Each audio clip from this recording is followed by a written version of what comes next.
میں ڈاکٹر شفق سوپوری آج آپ کے سامنے میر تقی میر کی غزل گوئی کے بارے میں کچھ عرض کرنا چاہوں گا۔ اگر انگریزی کے مشہور شاعر شیلے کا یہ قول کہ ہمارے شیرین ترین نغمے وہ ہیں جو غم انگیز خیالات کی ترجمانی کرتے ہیں صحیح ہے، تو میر کی شاعری یقینی طور پر اس خیال کی عملی تفسیر ہے۔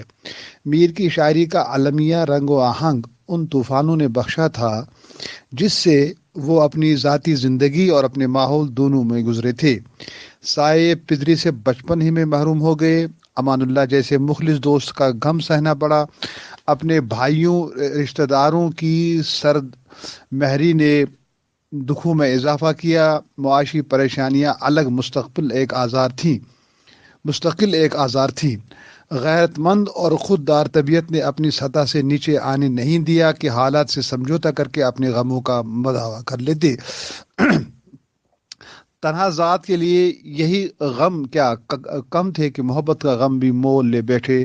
اس بیماری دل نے رہی سہی کسر بھی پوری کر دی۔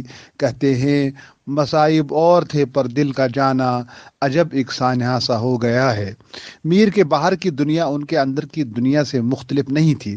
ان کا دل محبوب نے پامال کیا تھا تو دلی بھی ان کے دل سے کچھ کم پامال نہیں تھی۔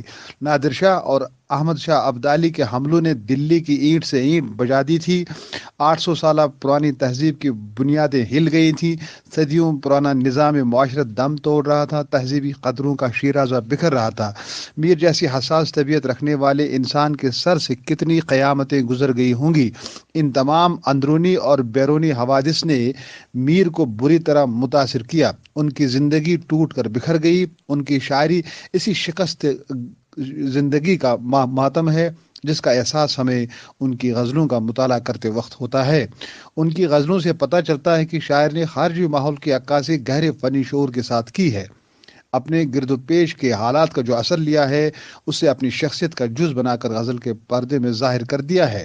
اجتماعی اور انفرادی شعور کا امتزاج اس قدر فنکارانہ انداز میں ہوا ہے کہ ذات و کائنات کا فرق باقی نہیں رہا۔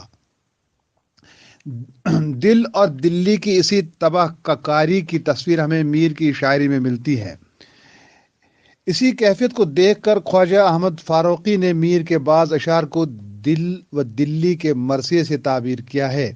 غم کی یہی لائے میر کی شاعری کی خاص لائے ہے۔ ان کی تشبیہات و استعارات، ان کے مخصوص الفاظ اور لب و لہجہ سب اسی غم میں رنگے ہوئے ہیں۔ ان کی تشبیہات میں دلی کے کھنڈروں کا حیولہ ابھرتا ہوا محسوس ہوتا ہے۔ چشم تر، آنسو، خون اور دامن تر کا بار بار تذکرہ میر کی شاعری میں بس یوں ہی نہیں ملتا۔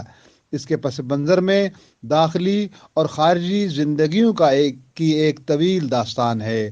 جگر ہی میں ہے قطرہ خون سو اشک،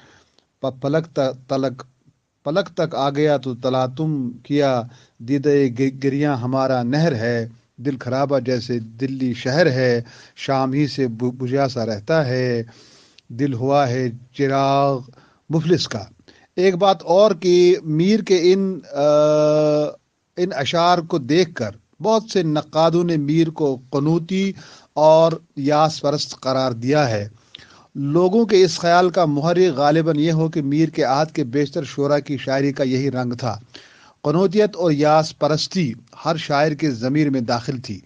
شعراء اپنی خارجی حالات سے شکست قبول کر کے راہ فرار اختیار کرنے ہی میں اپنی نجات سمجھ رہے تھے۔ ان کے اشعار ان کی شکست خوردگی کے احساس کے ترجمان بن گئے تھے۔ بھلا میر اپنے زمانے کے عام ڈگر سے ہٹ کر کیسے چلے ہوں گے؟ پھر میر کی شاعری کا ظاہری لب و لہجہ اسی خیال کی تصدیق کرتا ہے، لیکن میر کی شاعری کے مطالعہ سے پتہ چلتا ہے کہ میر اپنے دور کے انتشار اور شکست و ریخت کو ٹھنڈے دل سے قبول کرنے پر آمادہ نہیں تھے۔ ان